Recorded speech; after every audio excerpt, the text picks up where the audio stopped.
اور عورتیں آپس میں باتیں کرنے لگی کہ زلیخا اپنے غلام کو چاہتی ہے۔ جب زلیخا کو اس کا علم ہوا تو اسے اپنی بدنامی کا خیال آیا۔ اس نے ترکیب سوچی، وہ یہ کہ اس نے مصر کی عورتوں کو دعوت کی اور سب کے ہاتھوں میں ایک ایک چھری اور ایک ایک پھل دیا، اور اسی وقت حضرت یوسف علیہ السلام کو وہاں لے آئی۔ عورتوں نے جب حضرت یوسف علیہ السلام کے حسن و جمال اور خوبصورتی کو دیکھا تو وہ سب اپنے ہوش میں نہ رہیں اور چھریوں سے بجائے پھلوں کے اپنے ہاتھوں کو کاٹ لیا اور کہنے لگے، واقعی یہ کوئی انسان نہیں، فرشتہ ہے۔ زلیخا نے ان عورتوں سے کہا کہ یہ ہی شخص ہے کہ جس کے لیے تم مجھے ملامت کرتی ہو۔ میں حقیقت میں اس کو چاہتی ہوں۔ اگر اس نے میری محبت کو ٹھکرا دیا تو میں اس کو قید کرا دوں گی۔ حضرت یوسف علیہ السلام کو جب اس کا علم ہوا تو انہوں نے اللہ تعالیٰ سے دعا کی کہ اے اللہ، تو ہی مجھ کو بچا سکتا ہے۔ اگر میں ان عورتوں کے فریب میں آ گیا تو میں جاہلوں میں سے ہو جاؤں گا۔ اس سے بہتر ہے کہ مجھے قید خانے میں ڈال دیا جائے۔ اللہ تعالیٰ نے حضرت یوسف علیہ السلام کی دعا قبول کی اور وہ جیل میں ڈال دیے گئے۔ حضرت یوسف علیہ السلام سے پہلے جیل میں 2 قیدی اور بھی تھے، ایک شاہی باورچی اور دوسرا بادشاہ کو شراب پلانے والا ساقی۔ ان کے خلاف الزام تھا کہ انہوں نے بادشاہ کو زہر دینے کی کوشش کی ہے۔ حضرت یوسف علیہ السلام جیل میں قیدیوں کو اللہ تعالیٰ کی باتیں بتاتے رہے اور خدا کا پیغام پہنچاتے رہے۔ ایک دن یہ دونوں قیدی حضرت یوسف علیہ السلام کے پاس آئے اور انہوں نے کہا کہ ہم نے ایک عجیب خواب دیکھا ہے۔ ساقی نے کہا کہ میں نے دیکھا ہے کہ بادشاہ کو انگور کی شراب پلا رہا ہوں۔ باورچی نے کہا میں نے دیکھا کہ میرے سر پر روٹیاں ہیں اور پرندوں کو نوچ نوچ کر کھا رہے ہیں۔ یہ خواب بیان کرنے کے بعد انہوں نے حضرت یوسف علیہ السلام سے اس کی تعبیر پوچھی۔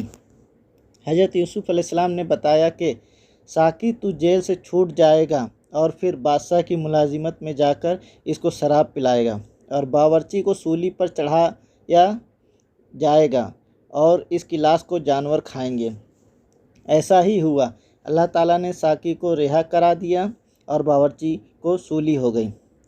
حضرت یوسف علیہ السلام ان کے بعد بھی سالوں جیل میں رہے، لیکن کسی کو ان کی رہائی کا خیال نہ آیا۔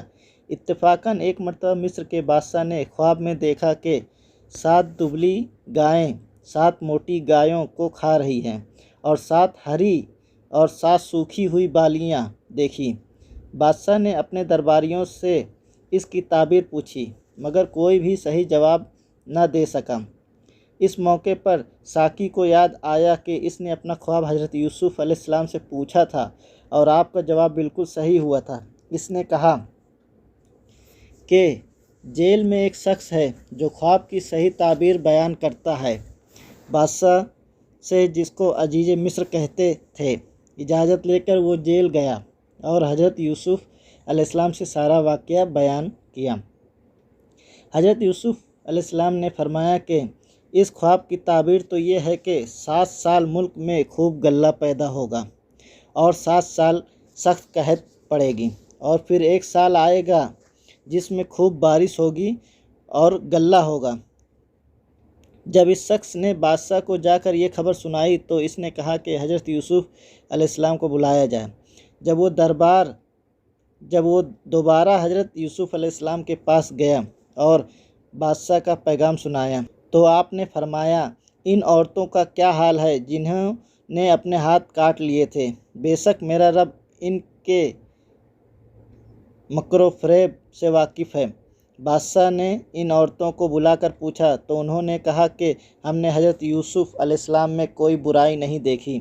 یہ دیکھ کر زلیخا بھی بولی کہ اب جب کہ حق ظاہر ہو گیا ہے، سچ بات یہ ہے کہ میں نے ہی حضرت یوسف کو ورگلایا تھا اور وہ بالکل سچا ہے۔ حضرت یوسف علیہ السلام جب جیل سے رہا ہو گئے تو بادشاہ نے حکم دیا کہ یوسف کو عزت کے ساتھ بلایا جائے، میں شاہی خدمت ان کے سپرد کروں گا۔ حضرت یوسف علیہ السلام اور بادشاہ سے بات چیت کی حضرت یوسف علیہ السلام نے کہا کہ مجھ کو شاہی خزانے کا وزیر مقرر کیجیے، اس کی بہتر حفاظت کروں گا۔ بادشاہ نے منظور کیا اور انہیں شاہی خزانے کا وزیر مقرر کیا۔ آخر کار وہ قحط کا زمانہ آ گیا جس کا بادشاہ نے خواب دیکھا تھا، اور اس کا اثر اس جگہ بھی پہنچا جہاں حضرت یوسف علیہ السلام کے والد اور بھائی بھی رہتے تھے۔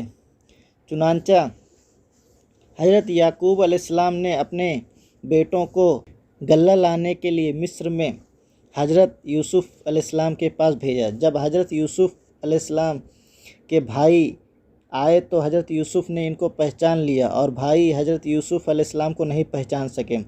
حضرت یوسف علیہ السلام نے ان کو غلہ دیا اور کہا کہ اگلی دفعہ آؤ تو اپنے دوسرے بھائی کو بھی ساتھ لے کر آنا، ورنہ میں تم کو غلہ نہیں دوں گا۔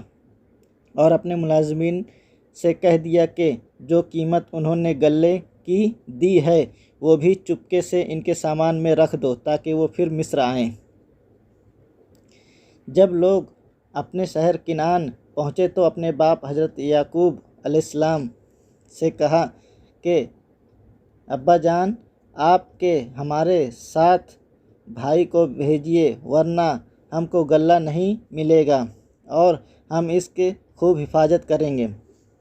جب انہوں نے اپنا اسباب کھولا اور اس میں ساری رقم دیکھ کر بہت خوش ہوئے، پھر والد سے کہا کہ دیکھیے، شاہ مصر نے ہماری رقم بھی واپس کر دی، آپ ہمارے ساتھ بھائی کو ضرور کر دیں، ہم خوب حفاظت کریں گے اور ہم کو سامان بھی زیادہ ملے گا۔ حضرت یعقوب علیہ السلام نے کہا کہ جب تک تم اللہ کا عہد مجھ کو نہ دو کہ اس کی حفاظت کرو گے اور اس کو سب کے ساتھ رکھو گے، اس وقت تک میں اس کو تمہارے ساتھ نہیں بھیجوں گا۔ آخرکار سب بھائیوں نے عہد کیا۔ حضرت یعقوب علیہ السلام نے ان کو نصیحت کی کہ تم سب ایک دروازے سے داخل مت ہونا۔ آخر جب یہ سب علیحدہ علیحدہ دروازوں سے داخل ہوئے تو حضرت یوسف علیہ السلام نے اپنے سگے بھائی کو بتایا کہ میں تمہارا سگا بھائی ہوں اور میں تم کو اپنے پاس رکھوں گا۔ آخر جب ان سب کا سامان تیار ہو گیا تو حضرت یوسف علیہ السلام نے اپنے ایک برتن میں اپنے سگے بھائی کے سامان میں چپکے سے رکھوا دیا، اور اعلان ہوا کہ شاہی کٹورا گم ہو گیا ہے، جس نے لیا ہو وہ دے دے، اس کو ایک اونٹ غلہ انعام میں دیا جائے گا۔ سب بھائیوں نے انکار کیا۔ بادشاہ کے آدمیوں نے کہا کہ جس کے سامان سے نکلے اس کو روک رکھیں، اس کی یہی سزا ہے، ہمارے ملک کا بھی یہی قانون ہے۔ پھر تمام بھائیوں کی تلاشی لی گئی، آخر یامین کے سامان سے وہ کٹورا نکلا۔ اس طرح حضرت یوسف علیہ السلام نے اپنے بھائی یامین کو اپنے پاس روک لیا۔ بھائیوں نے دیکھا تو کہنے لگے اس کا بھائی بھی چور تھا۔ حضرت یوسف علیہ السلام نے سب کچھ سنا اور خاموش رہے۔ اب سب بھائیوں نے مل کر حضرت یوسف علیہ السلام سے درخواست کی کہ اس کا والد بہت بوڑھا ہے، اس پر رحم کھا کر اسے چھوڑ دیجیے اور اس کی جگہ ہم میں سے کسی کو پکڑ لیجیے۔ حضرت یوسف علیہ السلام نے فرمایا، اللہ کی پناہ، جو چور کو چھوڑ کر بے گناہ کو پکڑوں۔ جب یہ لوگ بالکل مایوس ہو گئے تو سب نے مل کر مشورہ کیا کہ اب کیا کرنا چاہیے۔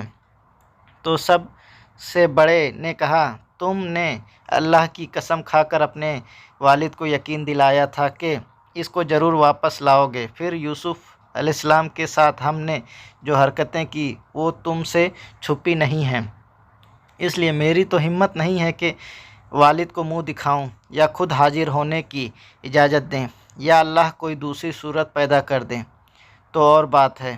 تم لوگ جاؤ اور جو کچھ ہوا ہے ٹھیک ٹھیک اپنے والد سے بیان کر دو۔ اگر وہ اپنی تسلی کرنا چاہتے ہیں تو اس گاؤں کے لوگوں سے پوچھ لیں کہ جہاں ہم ٹھہرے تھے، اور اس قافلہ سے معلوم کر لیں جس کے ساتھ ہم آئے ہیں۔ اس مشورے کے بعد یہ لوگ گھر پہنچے اور والد صاحب کو تمام قصہ سنایا۔ انہوں نے سنتے ہی فرمایا کہ تمہارے دلوں نے یہ بات گڑھ لی ہے، بہرحال صبر اچھا ہے، امید ہے کہ اللہ تعالی ہم سب کو ایک جگہ جمع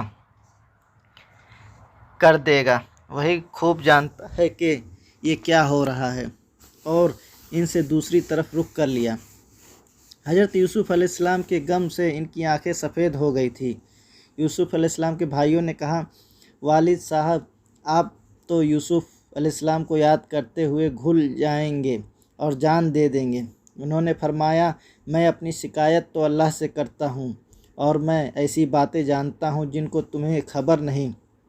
جاؤ یوسف علیہ السلام اور اس کے بھائی کو تلاش کرو، وہ مصر میں ہی کہیں نہ کہیں مل جائیں گے۔ اللہ کی رحمت سے نا امید ہونے کی کوئی وجہ نہیں۔ اب ایک بار پھر سب بھائی مل کر مصر پہنچے۔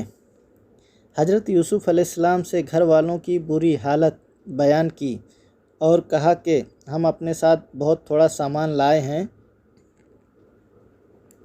مگر چاہتے ہیں کہ آپ پورا غلہ دیں۔ حضرت یوسف علیہ السلام نے اپنے گھر کا یہ حال سنا تو بے تاب ہو گئے، ان سے رہا نہ گیا اور انہوں نے اپنے بھائیوں سے کہا، تم جانتے ہو کہ تم نے یوسف اور اس کے بھائی کے ساتھ کیا کیا کیا ہے؟ بھائیوں نے نہایت تعجب اور حیرانی کے ساتھ پوچھا کہ کہیں آپ ہی تو یوسف نہیں؟ آپ نے فرمایا، ہاں میں ہی یوسف ہوں اور میرا بھائی ہے۔ اللہ نے ہم پر بڑا احسان کیا۔ بے شک جو شخص نیک زندگی بسر کرتا ہے اور صبر سے کام لیتا ہے، اللہ اس کا بدلہ دیتا ہے۔ جب تمام بھائیوں کو یقین ہو گیا کہ جس کے دربار میں ہم اس وقت کھڑے ہیں ہمارے بھائی یوسف ہیں، تو سب نے مل کر اپنے گناہوں کا اقرار کیا۔ آپ نے فرمایا، تم کوئی فکر نہ کرو، تم پر کوئی الزام نہیں، اللہ تمام گناہوں کو معاف کرے، وہی سب سے زیادہ رحم کرنے والا ہے۔ جاؤ میرا کرتا میرے والد کے چہرے پر ڈال دو، ان کی بینائی لوٹ آئے گی، اور پھر سب کو یہاں لے آؤ۔ ادھر قافلہ مصر سے روانہ ہوا اور ادھر حضرت یعقوب علیہ السلام نے اپنے گھر والوں کو یہ خوشخبری دی کہ مجھے یوسف علیہ السلام کی بو آ رہی ہے۔ انہوں نے سنا تو کہا کہ تمہارے سر پر ایک ہی خبط سوار ہے۔ آخر قافلہ آ گیا۔ حضرت یوسف علیہ السلام کا کرتا ان کے سامنے رکھ کر تمام حالات سنائے تو انہوں نے گھر والوں سے کہا، دیکھو میں نے تم سے نہیں کہا تھا؟ آخر سب بیٹوں نے مل کر آپ سے گناہوں کی معافی مانگی اور مصر کو چل دیے۔ حضرت یوسف علیہ السلام سے ملاقات ہوئی تو انہوں نے ماں باپ کو اپنے پاس ٹھہرایا اور کہا، خدا چاہے تو مصر میں امن اور آرام کے ساتھ رہے۔ پھر ان کو اپنے ساتھ تخت پر بٹھایا۔ سب کے سب بھائی شاہی آداب بجا لائے۔